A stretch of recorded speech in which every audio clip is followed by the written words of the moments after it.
take a look now at the overhead lockout position. So with a kettlebell, there are a few things that you'll need to do a little bit differently than what you do with a dumbbell or barbell. With your kettlebell overhead lockout position, the first thing is of course to have a locked out arm. So my elbow joint is locked out.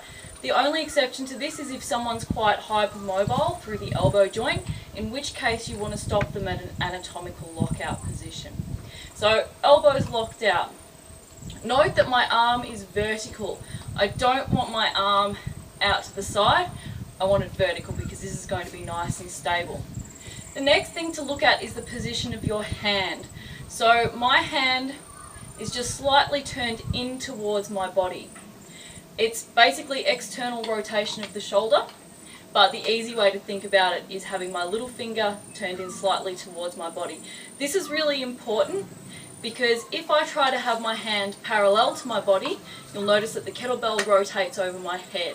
And as I start to fatigue, the kettlebell is going to want to pull further and further that way, and then you've obviously got this problem of possibly having a kettlebell on top of your head. The next thing that we're going to look at is having your lower body actually doing a lot of the work for you.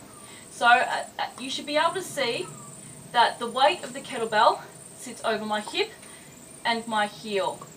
You don't want this sort of position here because it's quite unstable and quite uncomfortable. So make sure that you have the kettlebell weight sitting over your hip and your heel. For a lot of people this will mean that their bicep is roughly in line with their ear. For some people it will be slightly forward. For me it's roughly bicep in line with ear. There you go. So there are some really important things to look for when you're locking the kettlebell out overhead.